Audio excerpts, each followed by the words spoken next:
नमस्कार दोस्तों, स्वागत है आपका इस वक्त की बड़ी खबर में, जो कि सीधा उत्तर प्रदेश से है। यूपी में एमएलसी की 12 में से 10 सीटें जीत सकती है बीजेपी, दिनेश शर्मा और स्वतंत्र देव की वापसी तय। दूसरी बड़ी खबर में बताएंगे बदायूं कांड और मुरादनगर हादसे पर सीएम योगी ने लिया संज्ञान, एसटीएफ और एसआईटी करेगी जांच। तीसरी बड़ी खबर में बताएंगे मायावती सोनिया गांधी के लिए भारत रत्न की मांग पर नीतीश का तंज, जब कांग्रेस सरकार थी तब दिलवा देते। इसी प्रकार के 10 बड़ी खबरों में आपको ले जाएंगे। लेकिन अगर आप भी सीएम योगी और पीएम मोदी के साथ हैं तो आप अभी इस वीडियो को लाइक कीजिए, इस चैनल को सब्सक्राइब कीजिए और घंटी बजाएं और कमेंट में लिखें जय हिंद। रुक करते हैं पहले खबर की तरफ। यूपी में एमएलसी की 12 में से 10 सीटें जीत सकती है बीजेपी, दिनेश शर्मा और स्वतंत्र देव सिंह की वापसी तय। जी हां दोस्तों, उत्तर प्रदेश की 12 विधान परिषद सदस्य सीटों पर चुनाव कार्यक्रम निर्वाचन आयोग ने जारी कर दिया है। विधान परिषद की ये 11 सीटें 30 जनवरी को खाली हो रही हैं, जबकि एक सीट पहले से खाली है। इनमें से समाजवादी पार्टी के पास 6 सीटें हैं, जबकि भारतीय जनता पार्टी के पास 3, बहुजन समाज पार्टी के पास 2 सीटें हैं। इसके अलावा एक नसीमुद्दीन सिद्दीकी की सीट खाली है। मौजूदा विधायकों की संख्या के आधार पर भारतीय जनता पार्टी 12 में से 10 सीटें जीत सकती है।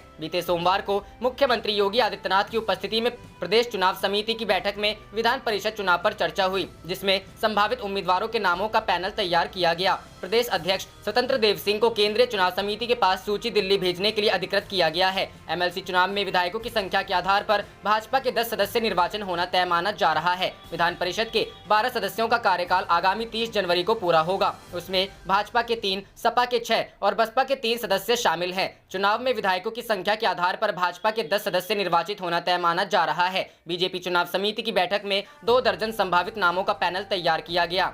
सूत्रों का कहना है कि प्रदेश अध्यक्ष स्वतंत्र देव सिंह, उप मुख्यमंत्री डॉक्टर दिनेश शर्मा व लक्ष्मण आचार्य को फिर विधान परिषद में भेजने पर सहमति बनी है। इसके अलावा अन्य संभावित नामों पर संगठन, क्षेत्रीय व जातीय संतुलन को ध्यान में विचार किया गया। महिलाओं के प्रतिनिधित्व पर जोर दिया, जिसमें जेपीएस राठौर, गोविंद नारायण शुक्ला, प्रियंका सिंह रावत, अश्विनी त्यागी, मानवेंद्र सिंह, अंजुला माहौर, महेश श्रीवास्तव, वीरेंद्र सिंह, अमरपाल मौर्य, धर्मेंद्र सिंह व रजनीकांत माहेश्वरी भी शामिल हैं।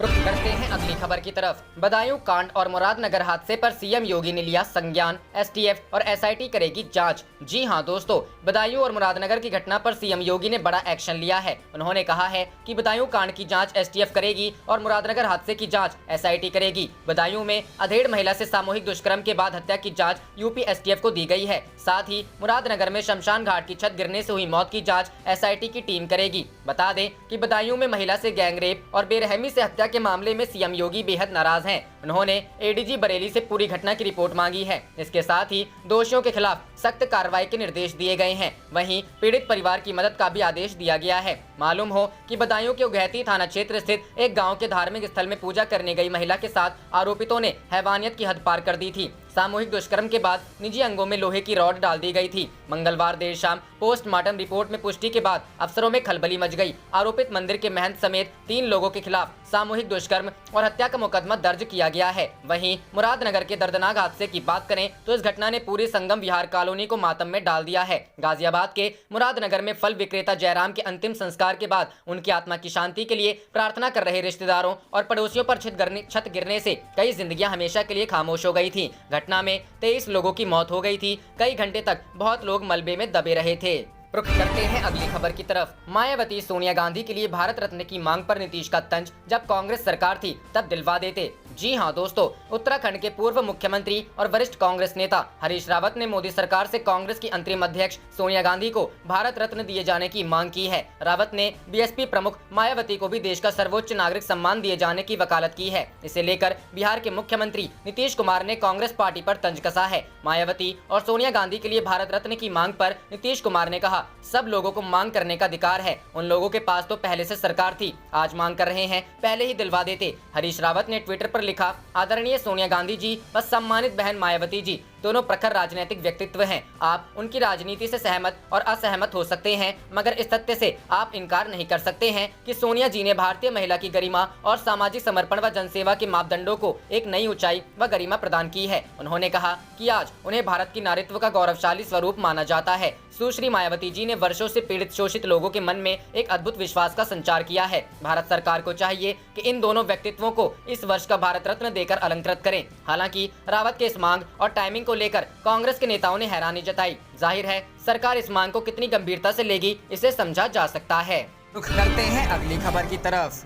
30 जनवरी को 12 सीटें रिक्त, 10 सीट जीत सकती है भाजपा। स्वतंत्र देव सिंह और दिनेश शर्मा होंगे प्रत्याशी। जी हां दोस्तों, सत्तारूढ़ भारतीय जनता पार्टी ने आगामी विधान परिषद चुनावों के नाम और उत्तर प्रदेश में मार्च या अप्रैल में होने वाले पंचायत चुनावों की रणनीति पर चर्चा की। यह चर्चा लखनऊ में पार्टी के राज्य इकाई कार्यालय में मुख्यमंत्री योगी आदित्यनाथ की उपस्थिति में हुई। यह निर्णय लिया गया कि पार्टी 7 और 17 जनवरी के बीच पंचायत चुनावों के लिए रोड मैप तैयार करेगी, जब सभी शीर्ष नेता राज्य भर में विभिन्न स्थानों का दौरा करेंगे। इन यात्राओं के माध्यम से भाजपा नेतृत्व कैडरों को ग्रामीण चुनावों के लिए प्रेरित करेगा। लगभग 2 घंटे की बैठक में पार्टी के वरिष्ठ नेताओं के साथ साथ मुख्यमंत्री और राष्ट्रीय महासचिव और कार्यालय प्रभारी अरुण सिंह ने पार्टी के राज्य प्रमुख स्वतंत्र देव को भाजपा के केंद्रीय में मंजूरी के लिए नामों का पैनल भेजने के लिए अधिकृत किया है। बीजेपी के एक वरिष्ठ नेता ने कहा कि रुको और देखो, जल्द ही सब कुछ आपके सामने होगा, जब उम्मीदवार की सूची में कुछ आश्चर्य होगा। पार्टी प्रदेश अध्यक्ष स्वतंत्र देव सिंह की अध्यक्षता में प्रदेश कार्यालय पर संपन्न हुई बैठक में पार्टी के राष्ट्रीय उपाध्यक्ष व प्रदेश प्रभारी राधा मोहन सिंह, मुख्यमंत्री योगी आदित्यनाथ, राष्ट्रीय महामंत्री अरुण सिंह, उप मुख्यमंत्री केशव प्रसाद मौर्य व डॉक्टर दिनेश शर्मा, प्रदेश मंत्री, प्रदेश महामंत्री सुनील बंसल, कृषि मंत्री सूर्य प्रताप शाही, प्रदेश उपाध्यक्ष कांता करदम और राज्य मंत्री नीलिमा कटियार उपस्थित रहीं। अभी तक इस चुनाव का कार्यक्रम घोषित नहीं हुआ है। उत्तर प्रदेश विधान परिषद के 12 सदस्यों का कार्यकाल 30 जनवरी को पूरा हो रहा है। अभी तक इस चुनाव का कार्यक्रम घोषित नहीं हुआ है। हालांकि सत्तारूढ़ भारतीय जनता पार्टी ने अपनी तैयारी शुरू कर दी है। विधान परिषद की खाली होने वाली 12 सीटों के चुनाव को लेकर भाजपा मुख्यालय में पार्टी की प्रदेश चुनाव समिति की एक बैठक में संभावित उम्मीदवारों के नाम को लेकर चर्चा की गई। भाजपा की चुनाव समिति की बैठक में आगामी विधान परिषद चुनाव के लिए संभावित नामों पर चर्चा की गई। बैठक में प्रत्याशियों के संभावित नामों की सूची को स्वीकृति हेतु केंद्रीय चुनाव समिति के पास भेजने के लिए पार्टी के प्रदेश अध्यक्ष स्वतंत्र देव सिंह को अधिकृत किया गया। बसपा के सहयोग से भाजपा 12 में से 10 सीटें जीत सकती है।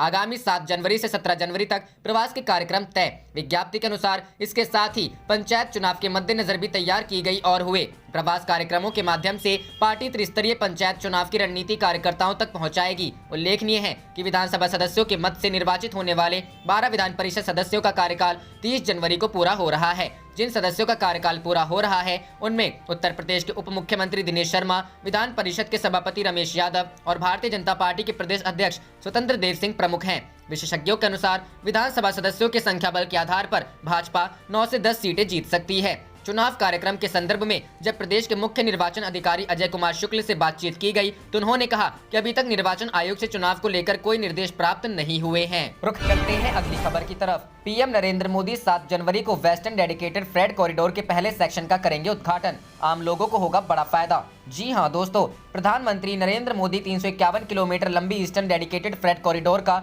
न्यू खुर्जा से न्यू भाऊपुर सेक्शन राष्ट्र को समर्पित करने के बाद अब 7 जनवरी को वेस्टर्न डेडिकेटेड फ्रेट कॉरिडोर के पहले सेक्शन न्यू रेवाड़ी से न्यू मदार का उद्घाटन करने जा रहे हैं। पीएम मोदी 306 किलोमीटर लंबे इस सेक्शन को 7 जनवरी की सुबह 11 बजे वीडियो कॉन्फ्रेंसिंग के जरिए देश को समर्पित करेंगे। इसके अलावा वह 1.5 किलोमीटर लंबी दुनिया की पहली double stack long haul container train को भी हरी झंडी दिखाकर रवाना करेंगे। यह ट्रेन इलेक्ट्रिक ट्रैक्शन पर न्यू अटेली से न्यू किशनगढ़ तक जाएगी। इस मौके पर राजस्थान और हरियाणा के मुख्यमंत्री व रेल मंत्री पीयूष गोयल भी मौजूद रहेंगे। इन शहरों और जिलों को मिलेगा सीधा फायदा। वेस्टर्न डेडिकेटेड फ्रेट कॉरिडोर के इस पहले सेक्शन के शुरू होने से हरियाणा और राजस्थान को सीधा फायदा मिलेगा। हरियाणा के महेंद्रगढ़ व रेवाड़ी जिले में इस सेक्शन की लंबाई करीब 79 किलोमीटर है, जबकि राजस्थान की जयपुर, अजमेर, सीकर, नागौर व अलवर जिले में करीब 227 किलोमीटर क्षेत्र को कवर करेगा। इस सेक्शन में कुल 9 नए स्टेशन बनाए गए हैं। इनमें से 6 स्टेशन पर new Dabla, new Bhagega, new Shri Madhopur, new Pachar, Malikpur, new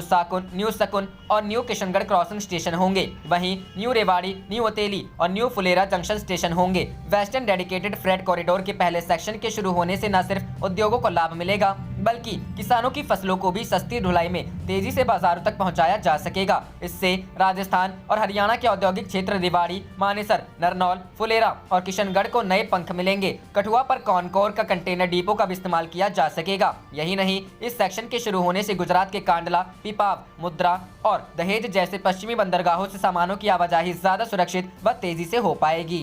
रुख करते हैं अगली खबर की तरफ। यूपी भर में किया जा रहा कोरोना वैक्सीन का ड्राई रन खुद निरीक्षण करने पहुंचे मुख्यमंत्री योगी आदित्यनाथ। जी हां दोस्तों, उत्तर प्रदेश के 750 शहरी व 750 ग्रामीण क्षेत्रों में मंगलवार को कोरोना वैक्सीन लगाने का पूर्व अभ्यास किया जा रहा है। इस दौरान प्रशासन पूरी तरह से मुस्तैद नजर आ रहा है। प्रदेश के मुख्यमंत्री योगी आदित्यनाथ खुद लोहिया संस्थान में वैक्सीन का ट्रायल देखने के लिए पहुंचे और अफसरों से बात की। लखनऊ में KGMU, PGI, लोहिया संस्थान, राम सागर मिश्रा हॉस्पिटल, लोक बंधु अस्पताल के अलावा माल, मलिहाबाद, इंदिरा नगर, काकोरी सामुदायिक स्वास्थ्य केंद्र, सहारा हॉस्पिटल, मेदांता हॉस्पिटल और एरा मेडिकल कॉलेज में कोरोना वैक्सीन का ड्राई रन किया जा रहा है। आप देख रहे थे आपका अपना चैनल जय हिंद, जय भारत।